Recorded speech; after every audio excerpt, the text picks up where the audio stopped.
Hi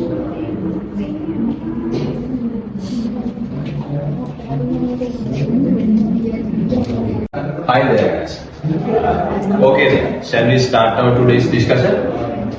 Oh, Viraj has not yet come. I think he should come by now.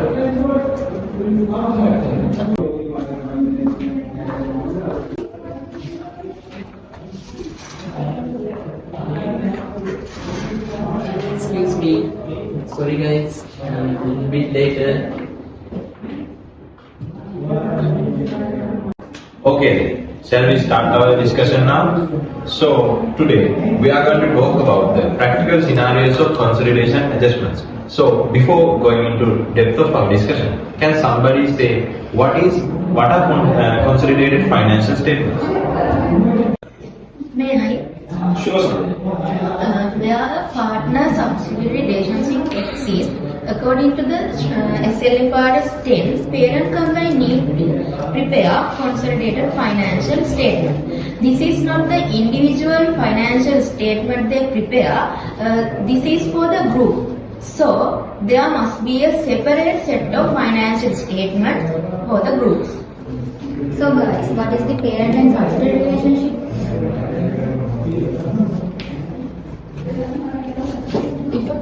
If a company has a control over any other company, there is a parent-subsidiary relationship. So the company who has control over, we call it as a parent company, and the company who is under control, we call it as subsidiary company. And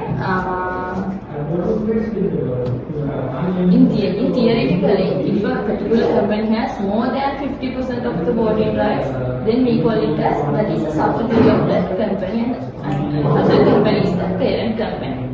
Kavindi, what is meant by this control concept? I think Krisha know more about this concept. Yes, Kavindi, simply control means the power that has governed the financial and operating policies of an entity.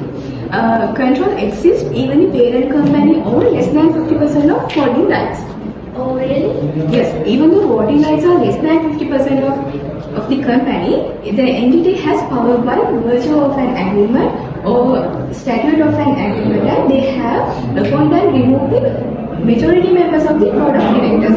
The company, then we can say the company has control power. That's right. I think we can get a clear idea about this consolidation, and or if we take an example for this, can someone suggest a company this? Let's say Hemas. Okay, Sandeepa. Then can you tell us something about the Hemas company? Okay, Roshana, let's watch a small video to get idea about Hemas. 1948, Hemas started with a simple intent to empower families to aspire for a better tomorrow. For over 7 decades, we have offered world-class affordable consumer products, medicines, healthcare, and mobility solutions. Across our consumer brands, Hemas is a leader in most categories in which we are present. Our hair oil brand proudly stands as one of the market leaders in Bangladesh. Hemas has always sought to be the forefront of delivering best-in-class healthcare and medicines. We are the leading importer and distributor of medicines at private retail. Through our EU GMP compliant pharmaceutical plant, we are the largest manufacturer of oral solid dosage forms of medicines in the country. Hemas Hospital is a growing hospitals and laboratory chain, providing affordable healthcare to the emerging middle-income customer. We have always believed in the potential of the next generation and have worked towards creating an inclusive world where no child is left behind. Currently, Hemas Holding PLC leading a conglomerate in Sri Lanka, Consolidate financial for 14 entities. For the year 23-24, the group reported revenue is nearly 121.61 billion, profit before tax is nearly 9.7 billion, total asset is 93.72 billion. Oh, don't forget the equity questions. The equity attribute shareholders of the parents was 44.12 billion, while non-control interest stood at 103 billion. And Hemas is a parent company and it has number of subsidiaries. I think Hemas Hospital is one of them, isn't it? Yes, you correct. Hemas Hospital, Atlas Coality, Pashamillanka Peliti are also example. Okay, guys. Let's talk about the acquisition of subsidiaries. Kavindi, can you explain about this, please? Sure, Roshana. If we take this year, Hemas Holding Company acquired Shipping Agency Services Private Limited in March 2024 for a total consideration of 29 million, and it resulted in a goodwill of 5.4 million, and there is a non-controlling portion too. As you can see, Sorry to disturb, Kavindi. Can you tell us what is mean by NCI? I hear Jai also mentioned about this NCI. sure. Non-controlling interest portion is the equity portion that is not owned by the subsidiary company, it is owned by the parent company. As I said before, the Hemas Holding has 85% of the control over the shipping agency services. That means rest 15% is the non-controlling interest portion, and we can use either fair value method or the proportionate method to calculate NCI. So in here, Hemas company use proportionate method to calculate NCI, and we report NCI in between the equity and the non-current liability. Since now we all know about this basic concept, I think we can move on to the next consolidation adjustment. Yeah, I agree with you.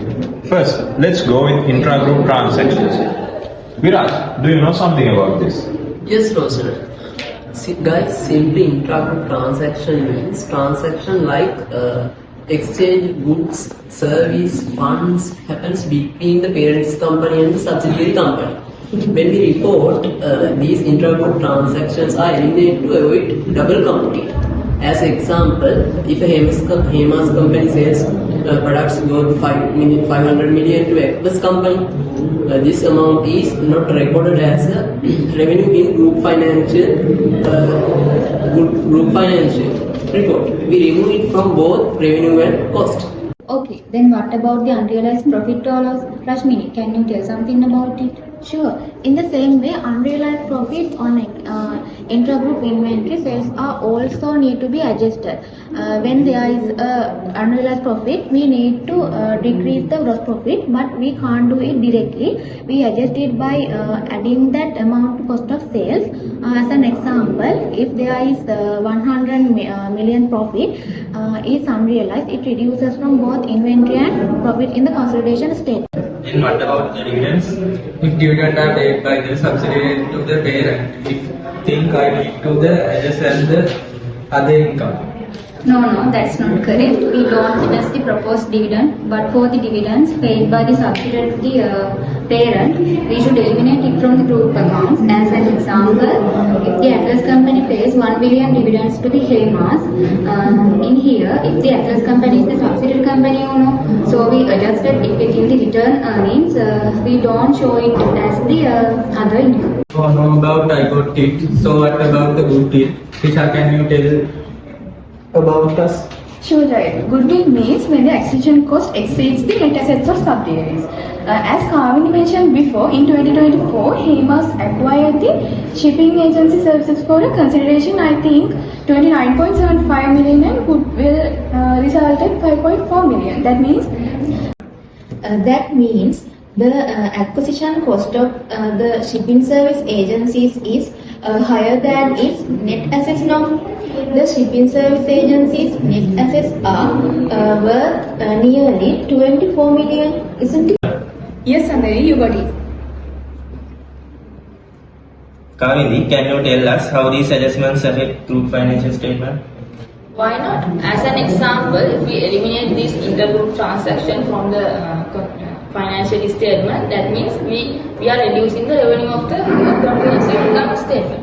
And in the same way, if we eliminate the unrealized profit and losses from the statement, it will reduce the inventory as well as the return earning of the financial position. Excellent, guys. I think we should wrap up our discussion with some recommendations. Viraj?